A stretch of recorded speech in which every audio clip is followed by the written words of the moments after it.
All right, folks, we are back on stage. Our friend Andrew from Namco Bandai was, I think, maybe eaten by a Ninetales or something, but we're back. That's right. We survived. Yeah, we're still here. So we're going to talk about a couple more Namco Bandai titles in the works. What's the first one that we're going to look at?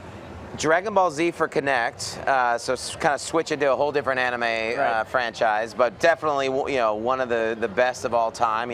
Almost 30 years in the making. But this is the first time we're actually bringing the Dragon Ball Z universe to Kinect, so it's exclusive for Xbox 360 Kinect.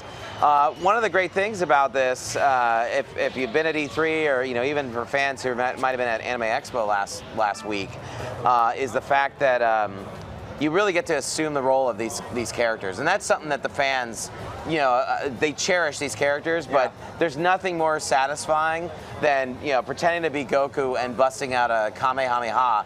Using the Kinect, not do you just go like this and it makes it happen. You got to do the whole motion and all the force to make it happen, and it's fantastic. Just make sure not to accidentally throw a real Kamehameha at your TV screen. Yeah, that would probably ruin your game experience, and your neighbors might not not like it. Be careful there. We've got over 50 playable characters in the game, including actually we just announced at Comic-Con a playable character for the first time in any DBZ game. We have Bardock Super Saiyan, and again, some people might be like, "What the heck did I just say?" But like the fans out there be like, "Oh wow, that's awesome." Oh, they'll know. Yeah, and we also announced that we've got a anime exclusively debuting in the game.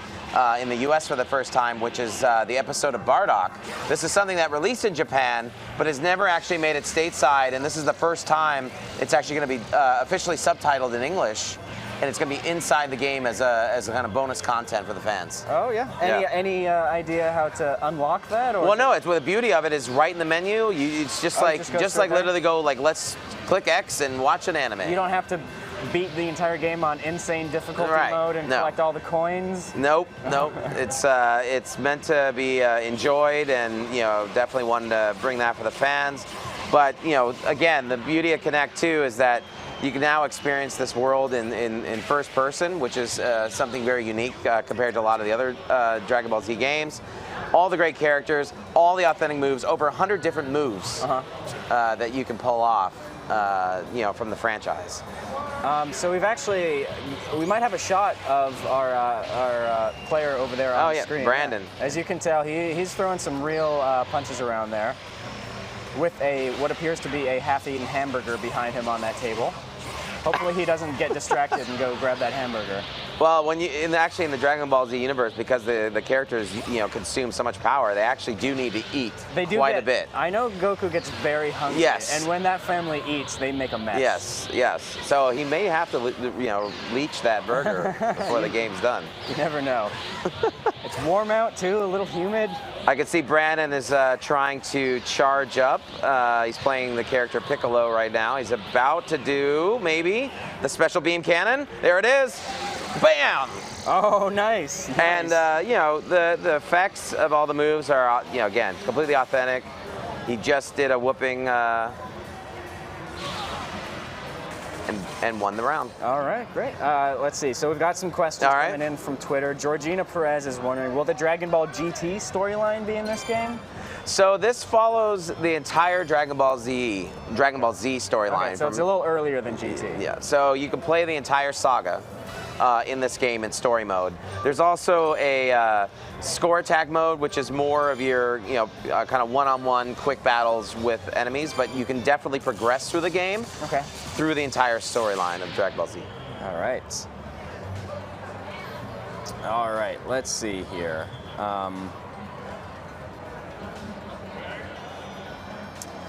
Let's see.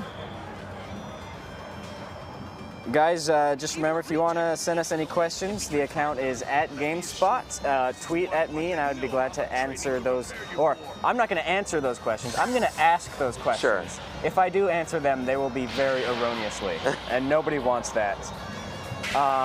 So, can you give me a sense of just how physically demanding this game is in terms of the controls that it requires from you?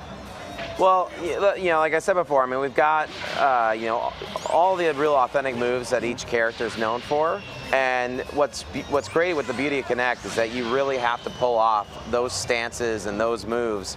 And, you know, I think, to be fair, a lot of the fans out there, when we first kind of announced this game, you know, there's definitely some skepticism out there. You know, there's always, you know, tracking issues, or like this game, you know, my room's got, you know, lava lamps in the background, and right. you know, Kinect freaks out. Is this really gonna hold hold water? But what's amazing is at E3 and even at Anime Expo, fans who really play the game, they really got a lot of fun out of it. They really loved it. They're like, I'm gonna buy this game. This might even get me to, you know, buy a Kinect, you know. So I mean, they're really impressed with the way the game plays and the tracking. So. All right.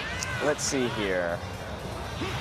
Sly Cooper FTW 24/7 continues to ask about the idea of character creation. Are you only playing as story characters, or do you get to make your own? There is no actual create a character. You know, one of the things that, you know, I know there's definitely fans out there that would love to have that feature, but at the same time, there's already so many great characters, you know, in the Dragon Ball Z universe, and to, you know, again, play along the storyline that already's kind of been written. Mm-hmm. It'd be kind of weird if you just, you know, trounced into town as somebody that, you know, who are you, you know? Right, exactly. But when it does come to characters, and you know, like I said, over 50 playable are in the game. But we also have, using the Kinect, a QR code feature. Okay. So the development team has actually created unique QR codes that when you hold them up to the Kinect scanner, it scans it and will actually instantly unlock characters and even power-ups in the game. So what we're planning to do is, you know, release some of these out through the community. You know, obviously, you know, maybe even include some inside the game. So another way for fans to get more of the content and use the power of the Kinect. We have numerous people asking about the idea of doing fusion dances in this game. So there is actually, there are actually fusion characters. We haven't really completely said how you access those, but I can definitely say that, you know, there's some fusion characters. Okay.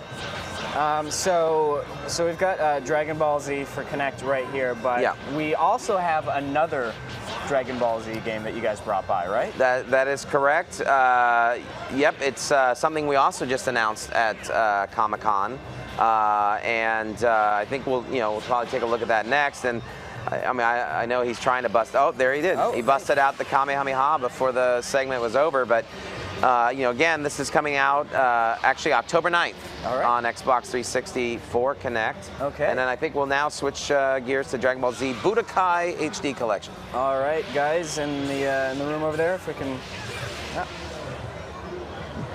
Do a little tee up. All right, so we're actually going to take a look at the HD Collection in just a moment.